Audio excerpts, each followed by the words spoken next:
नमस्कार। आज हम लोग देखेंगे शिक्षा का क्षेत्र यानी शिक्षा किस प्रकार विस्तृत एवं फैला हुआ है।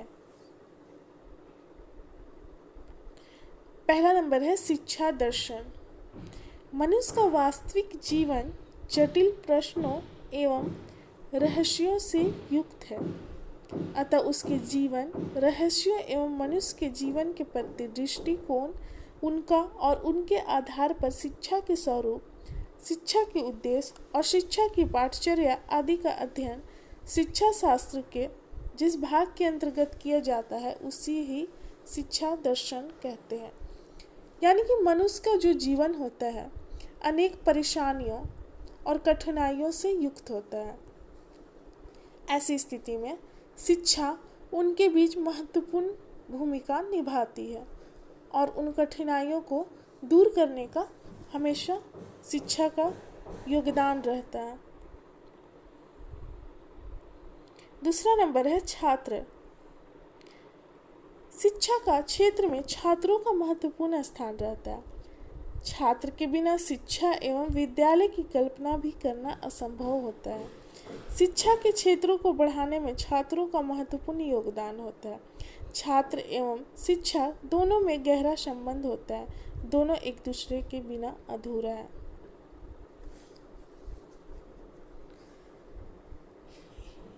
यहाँ पर देखा जाता है कि छात्र के बिना शिक्षा और विद्यालय दोनों की कल्पना करना असंभव है। अगर शिक्षा नहीं है तो ना ही छात्र है और ना ही विद्यालय। अगर छात्र नहीं है तो ना ही शिक्षा है और ना ही विद्यालय है। इसलिए ये शिक्षा, छात्र एवं विद्यालय एक दूसरे के पूरक के रूप में कार्य करते हैं। तीसरा नंबर है विद्यालय। शिक्षण कार्यों के संचालन के लिए विद्यालय का होना आवश्यक होता है। विद्यालय ही छात्र एवं शिक्षक के बीच संबंधों को बनाए रखता है। शिक्षण संबंधी कार्य जितना भी होता है वो विद्यालय में ही किया जाता है, तो इसलिए विद्यालय का होना जरूरी है और विद्यालय ही छात्र और शिक्षक के बीच जो भी संबंध होता है वो बनाए रखता है। प्रायः बिना विद्यालय के शिक्षण कार्यों को पूरा करना असंभव होता है। विद्यालय द्वारा ही अस्थायी शिक्षण की स्थापना की जाती है। अस्थायी शिक्षण की स्थापना जितना भी किया जाता है वो विद्यालय में ही किया जाता है। अगला नंबर है शिक्षक। शिक्षा के क्षेत्र में शिक्षक का एक अपना अहम भूमिका होता है, क्योंकि एक शिक्षक संपूर्ण समाज और देश का मार्गदर्शक होता है। क्योंकि यह संपूर्ण शिक्षण व्यवस्था छात्र एवं विद्यालय के बीच सामंजस्य बनाए रखते हैं। शिक्षक के बिना विद्यालय छात्र एवं शिक्षण कार्यों का संचालन कर पाना असंभव हो जाता है। अगर शिक्षक नहीं रहेंगे तो किसी भी शिक्षण कार्य का संचालन करना असंभव है, क्योंकि शिक्षक इन कार्यों में अपना योगदान देते हैं। और जितनी भी कठिनाइयाँ होती हैं शिक्षण से संबंधित, एक शिक्षक एक मार्गदर्शक के रूप में कार्य करते हैं। पाठ सहगामी क्रियाएं। छात्रों के सर्वांगीण विकास के लिए पाठ सहगामी क्रियाओं का एक अपना महत्वपूर्ण योगदान होता है। पाठ सहगामी क्रियाएं में देखते हैं, इसमें पाठ अध्ययन के साथ साथ खेलकूद, प्रतियोगिता, भाषण प्रतियोगिता आदि का भी आयोजन किया जाता है ताकि छात्रों का सर्वांगीण विकास हो। ये क्रियाएं छात्रों के व्यक्तित्व के विकास में सहायक होती है, जिससे आगे चलकर छात्र एक मजबूत आधार सिद्ध होता है। पाठ्यक्रम। शिक्षा का क्षेत्र पाठ्यक्रम पर निर्भर करता है। पाठ्यक्रम के आधार पर ही शिक्षण कार्यों का संचालन किया जाता है।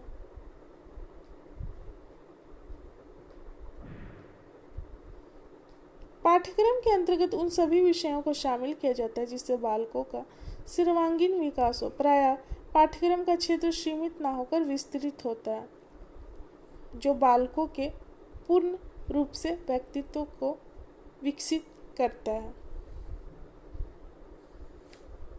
पाठ्यक्रम में शिक्षण क्रिया के साथ साथ उन सभी चीज़ों को शामिल किया जाता है जिससे छात्र का संपूर्ण व्यक्तित्व का विकास हो। इसलिए पाठ्यक्रम विचार विमर्श करके बनाया जाता है। अब शिक्षण की विधियां, अगला नंबर है शिक्षण की विधियां। प्रायः शिक्षण विधियां कोई एक ना होकर अनेक प्रकार की होती हैं। जो पढ़ाने की विधि होती है कोई एक विधि नहीं होती बल्कि कई तरह की होती है। केवल उन्हीं शिक्षण विधियों को प्रयोग में लाया जाता है जिससे बालक किसी भी विषय को आसानी से समझ सके। उसी शिक्षा विधि का प्रयोग किया जाता है पढ़ाने के दौरान शिक्षक के द्वारा जिससे छात्र उस विषय को आसानी से समझ सके। यह शिक्षण विधि अध्ययन की क्रिया को सरल एवं बोधगम्य बनाता है, यानी कि अध्ययन की क्रिया को आसान एवं समझने लायक बनाता है। शिक्षण सहायक सामग्री। शिक्षण के क्षेत्र में शिक्षण सहायक सामग्री का महत्वपूर्ण योगदान होता है। ये सामग्री छात्रों को शिक्षा ग्रहण करने में सहायता प्रदान करते हैं तथा छात्र किसी भी अध्ययन क्रिया को आसानी से समझ लेता है और लंबे समय तक विषय को याद रखने में उसे आसानी होती है। इसमें शिक्षण सहायक सामग्री का महत्वपूर्ण योगदान होता है जिससे छात्र किसी भी विषय को आसानी से समझ लेते हैं और लंबे समय तक उनमें याद भी बनी रहती है उस विषय के प्रति। अनेक प्रकार की शिक्षण सहायक सामग्री होती हैं जैसे श्यामपट्ट, पुस्तक, पेंसिल, मानचित्र, ग्लोब आदि। जैसे मानचित्र के द्वारा किसी विषय को समझाया जाता है, जैसे हमारा ज्योग्राफी है तो उस विषय को छात्र अधिक समय तक याद रखेंगे। श्यामपट्ट ब्लैक बोर्ड पर बताया जा रहा है किसी बिंदु को, शिक्षण बिंदु को, तो उस विषय को भी, उस बिंदु को भी छात्र अधिक समय तक याद रखेंगे। शैक्षिक वातावरण।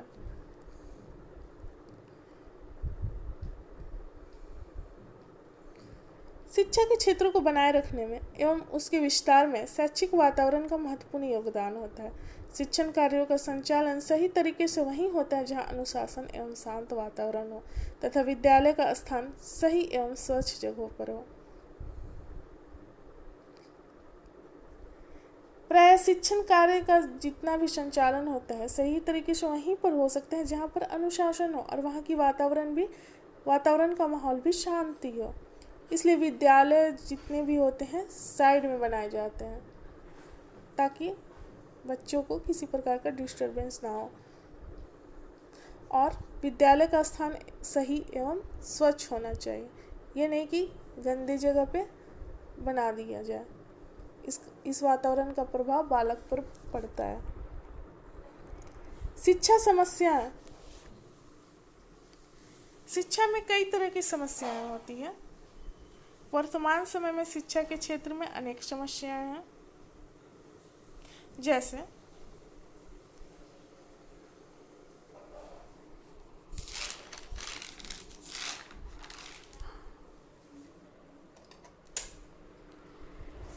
अपव्यय और अवरोधन की समस्या, अनुशासनहीनता की समस्या, शिक्षित बेरोजगारी की समस्या, शिक्षा में गिरते नैतिक मूल्य की समस्या और प्राथमिक शिक्षा, माध्यमिक शिक्षा, उच्च शिक्षा, प्रौढ़ शिक्षा, नारी शिक्षा आदि से संबंधित समस्याएं। इन समस्याओं का विश्लेषण करके उनका समाधान खोजना अत्यंत आवश्यक है, अन्यथा देश की शिक्षा की गति मंद हो जाएगी जिससे देश का तीव्रतम विकास बाधित होगा।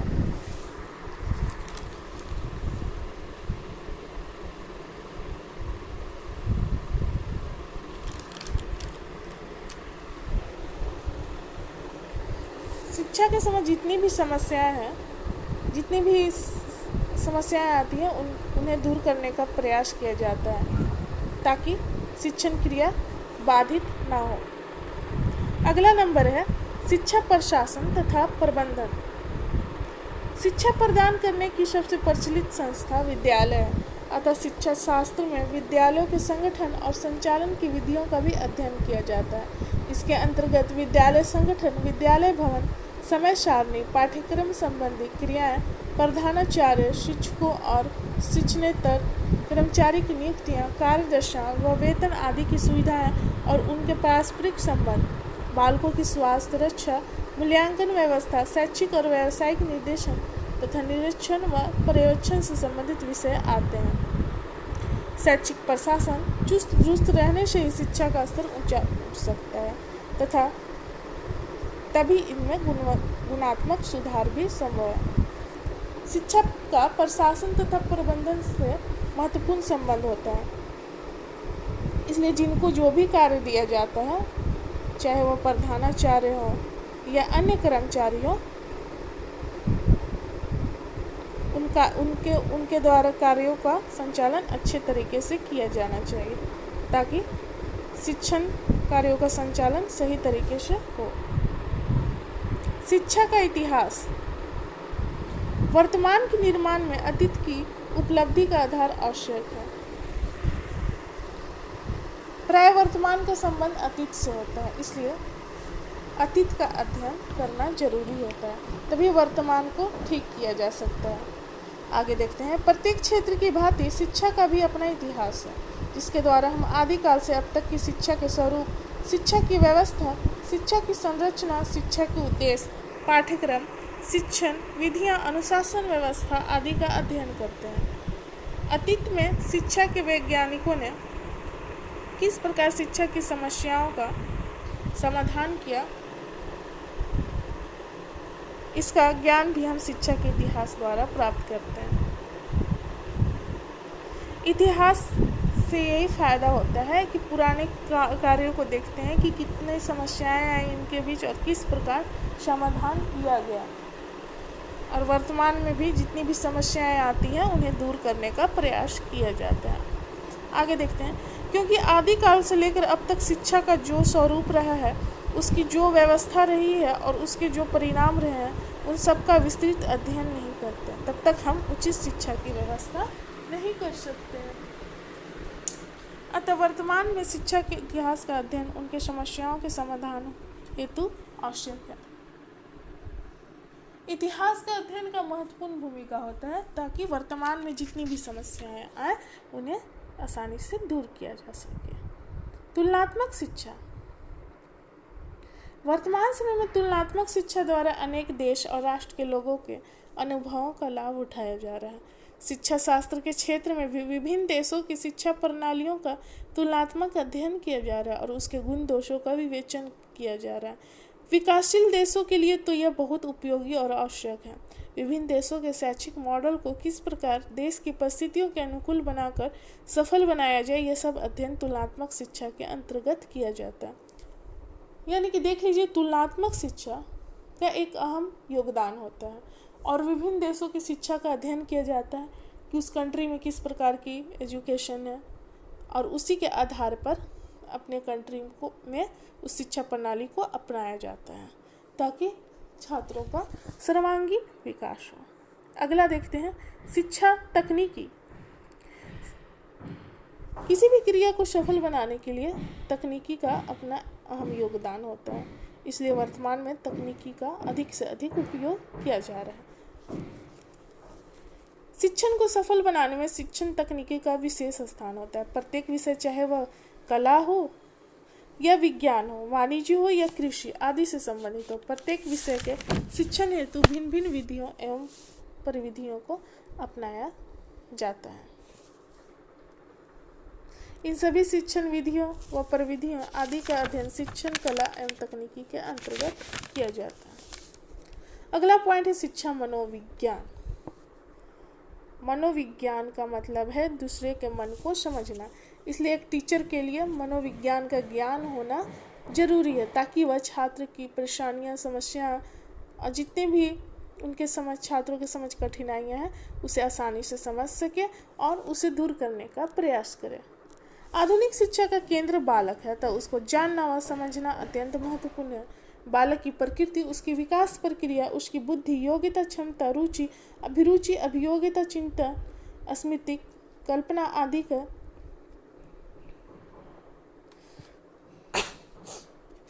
ज्ञान के लिए मनोविज्ञान का सहारा लेना पड़ता है। शिक्षा मनोविज्ञान के अंतर्गत बच्चों की बुद्धि और उनके व्यक्तित्व के विकास की विधियां एवं उनके मापने की विधियां तथा सीखने की प्रक्रिया के स्वरूप, विधियां एवं दशाओं का भी व्यापक अध्ययन किया जाता है। इसलिए एक टीचर के लिए मनोविज्ञान का ज्ञान होना जरूरी है। शिक्षा समाजशास्त्र। शिक्षा का समाजशास्त्र के साथ महत्वपूर्ण संबंध होता है, क्योंकि छात्र या मनुष्य जो भी हैं उनका संबंध समाज से होता है और वो समाज में ही पलते बढ़ते और आदि कार्यों को सीखते हैं। इसलिए समाजशास्त्र का अध्ययन बहुत जरूरी है। मनुष्य का जन्म समाज में ही होता है। यह जन्म से ही समाज से जुड़ा रहता है। वह जो कुछ भी सीखता है समाज के द्वारा ही सीखता है और समाज के माध्यम में ही सीखता है। इसलिए मनुष्य को सामाजिक प्राणी कहा जाता है। शिक्षा पर समाज का नियंत्रण होता है और वही उसका विकास करता है। इसके अंतर्गत समाज के स्वरूप, समाज की शिक्षा के आपसी संबंध, विभिन्न सामाजिक संगठनों एवं शिक्षा की प्रक्रिया में उनके कार्य और समाज और विद्यालयों के संबंधों, शिक्षा के सामाजिक कार्य और शिक्षा तथा सामाजिक परिवर्तन के आपसी संबंधों आदि का अध्ययन किया जाता है। अगला बिंदु है हमारा पॉइंट, पुस्तकालय शिक्षा।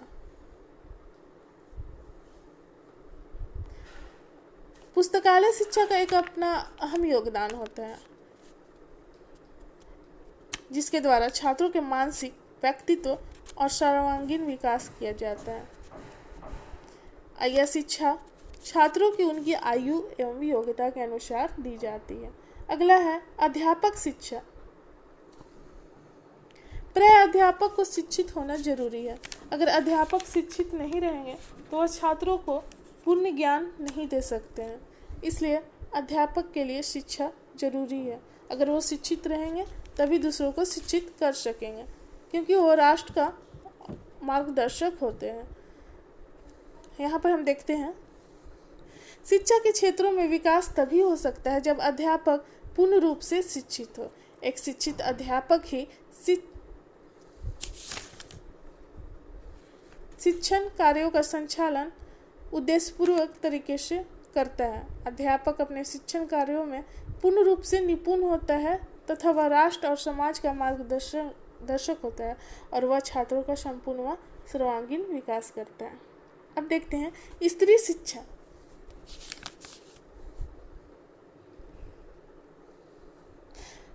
स्त्री शिक्षा एक महत्वपूर्ण भूमिका निभाती है।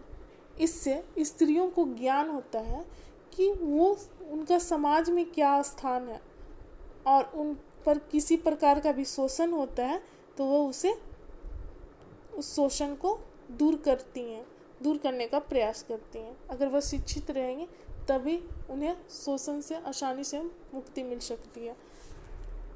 यहाँ पर देखते हैं शिक्षा के क्षेत्र में स्त्री शिक्षा का महत्वपूर्ण स्थान है। इसने स्त्रियों के उत्थान और शोषण से मुक्त कराने में महत्वपूर्ण भूमिका निभाई है। शिक्षा के द्वारा ही एक स्त्री समाज में अपने को उत्तम और सक्षम रूप से प्रस्तुत करती है। कार्य अनुसंधान। शिक्षा के द्वारा ही समय समय पर नई चीज़ों की खोज एवं अनुसंधान संभव होता है। यह नई खोज एवं अनुसंधान द्वारा ही हमारा राष्ट्र एक शक्ति के रूप में बनकर उभरा है। शिक्षा का यहाँ पर अपना एक अहम योगदान है, क्योंकि शिक्षा के द्वारा ही नवीन चीज़ों की खोज की जा रही है और रिसर्च किया जा रहा है, जिससे और अधिक जानकारी किसी चीज़ के बारे में हमें मिल रही है। शिक्षा सांख्यिकी। अनेक आंकड़ों का सर्वेक्षण व निरीक्षण करने में शिक्षा का महत्वपूर्ण योगदान होता है। सांख्यिकी गणना के आधार पर ही एक राष्ट्र की कार्य क्षमता एवं सक्षमता का बोध किया जाता है।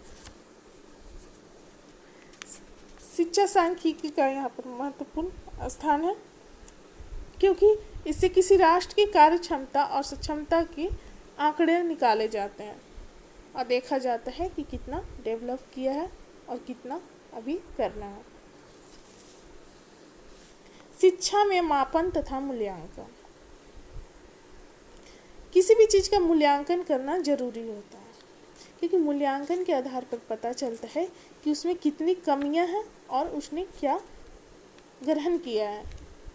शिक्षा में मापन तथा मूल्यांकन के आधार पर ही एक छात्र की योग्यता एवं सक्षमता की जानकारी प्राप्त की जा सकती है। शिक्षा का क्षेत्र विस्तृत एवं व्यापक होता है, जो छात्रों के व्यक्तित्व के विकास में कुशलता प्रदान करता है।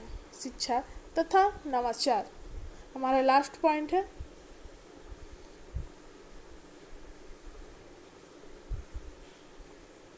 यह छात्रों को हमेशा नई चीज़ों से अवगत कराता है, क्योंकि परिस्थितियों के अनुसार हमेशा चेंजेस देखने को मिलता है और शिक्षा ही समाज एवं राष्ट्र में नवीनता की प्रवृत्तियों का संचालन करती है। शिक्षा जो है हमेशा नई नई चीज़ों से अवगत कराता रहता है कि क्या नई नई चीज़ें डेवलप कर रही है। तो यहाँ पर हमारा समाप्त होता है। मिलते हैं अगले वीडियो में। धन्यवाद।